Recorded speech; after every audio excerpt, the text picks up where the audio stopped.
Hello दोस्तों, कैसे हैं आप सब। आशा करती हूँ सब ठीक होंगे। आज की कहानी है सास ऐसी भी होती है।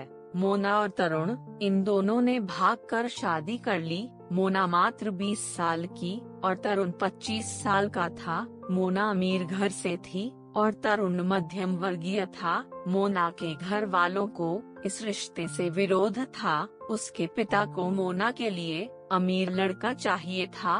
वैसे भी मोना के पापा के मुताबिक उसकी शादी करने की उम्र भी नहीं थी। थोड़ी सी समझ आने पर वह तरुण को भूल जाएगी, ऐसा मोना के पिताजी को लगता था। तरुण के माता पिता को इस शादी से कोई दिक्कत नहीं थी। मोना की पढ़ाई पूरी हो और तरुण को भी अपने करियर पर अच्छे से ध्यान देना चाहिए, ऐसी उनकी इच्छा थी। बाद में वक्त आने पर वह मोना के माँ पापा से बात करेंगे, ऐसा उन्होंने तरुण को बोला था।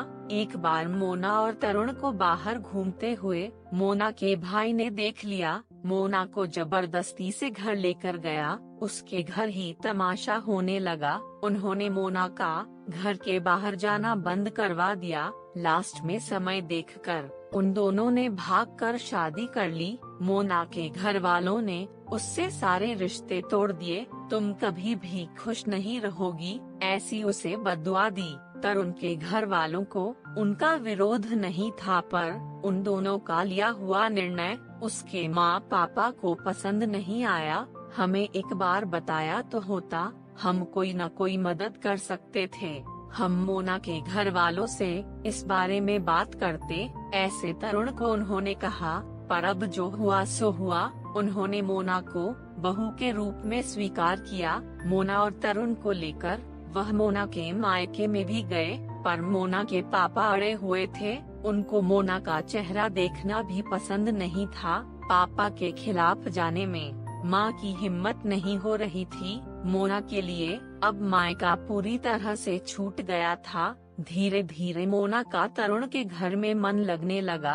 अब अपना जो कुछ भी है वह यहाँ पर ही है, यह उसे समझ आ गया। मोना बड़े लाड़ प्यार से बड़ी हुई है। उसे कोई भी काम की आदत नहीं थी। हमें ही उसे सब कुछ सिखाना पड़ेगा। इसका तरुण की माँ को यानी मोना की सास को पता था। सब कुछ अच्छा चल रहा था, पर नियति के मन में कुछ अलग ही चल रहा था। उनकी शादी को जैसे तैसे 1 साल हुआ था और एक एक्सीडेंट में तरुण दुनिया छोड़कर चला गया। सभी पर दुख का पहाड़ टूट पड़ा। ऐन जवानी में अपने बेटे की मृत्यु होने के कारण तरुण के पापा को जबरदस्त मानसिक धक्का लगा। मोना भी पूरी तरह से टूट गई थी।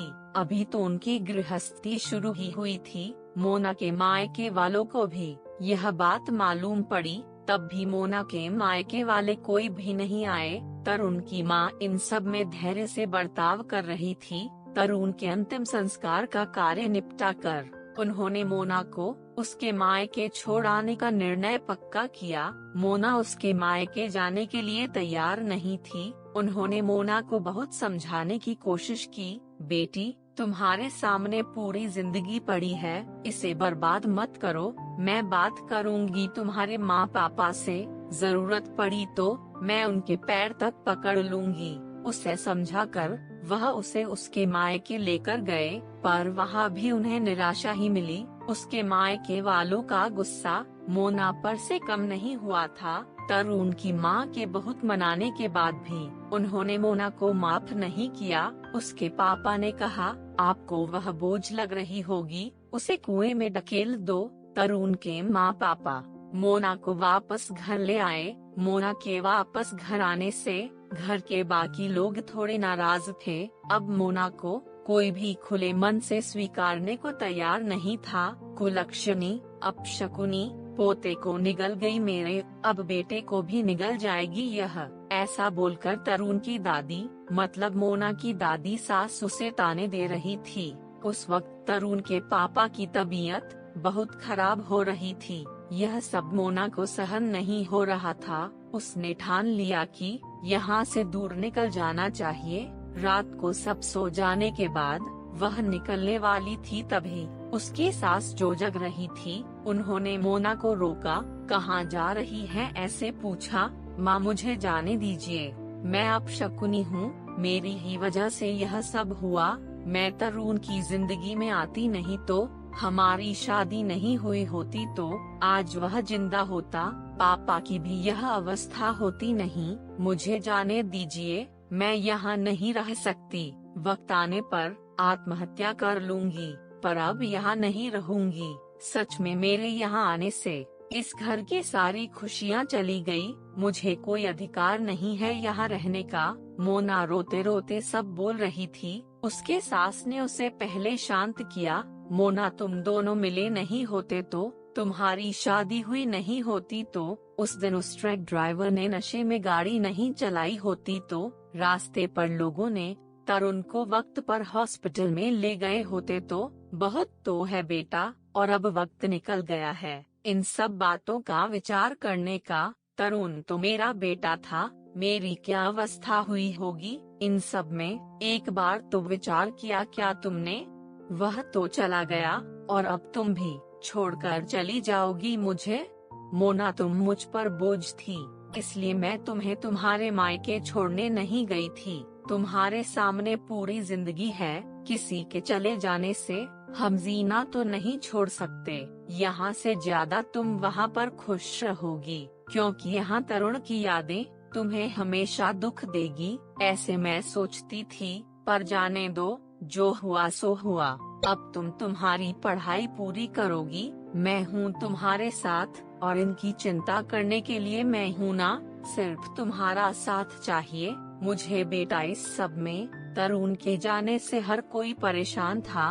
हर किसी का बोलने का तरीका अलग हो गया है। तुम्हारा दुख मैं अच्छे से समझ सकती हूँ, पर अब तुम्हें संभलना होगा। लोगों का बोलना नजरअंदाज करना होगा तुम्हें। मन लगाकर पढ़ाई करनी पड़ेगी। तुम कोई भी गलत फैसला नहीं लोगी, इसका मुझे वचन दो। मैंने मेरा जवान बेटा गवाया है, और अब बेटी को नहीं खोना चाहती। सास की बातें सुनकर मोना को रोना आया। उसने सास को गले लगाया। माँ, मैं कहीं नहीं जाऊंगी आपको छोड़कर। आप जैसा बोलोगे वैसे ही मैं करूंगी। मोना की सास भी मन भर के रोई। आज पहली बार उनका दुख फूट फूट कर बाहर आया था। आगे मोना ने मन लगाकर पढ़ाई की। बहू नहीं, वह उस घर की बेटी बनी। बहुत सारे ताने, बुरी बातें सुने उसने। हर एक राह पर उसकी सास उसके साथ थी। वो दोनों एक दूसरे की ताकत बनी। मोना IAS अधिकारी बनी। अब उसे दोष देने वाले लोगों का मुंह बंद हो गया। मोना के मायके वालों को भी ये खबर पता चली। उसके पापा के सिवाय मायके के बाकी लोग उसे पूछने लगे थे।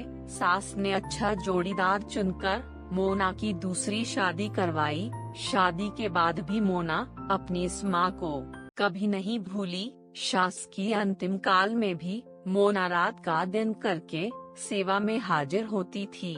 सास के रूप में मोना को उसकी जिंदगी खरे अर्थ से जीना सिखाने वाली माँ उसे मिली थी। पर सच में मोना के सास जैसी ऐसी कितनी समझदार औरतें इस समाज में है, जो एक चौखट से बाहर जाकर सोचती है और दूसरों का आधार बनकर उनका जीवन सफल बनाती है।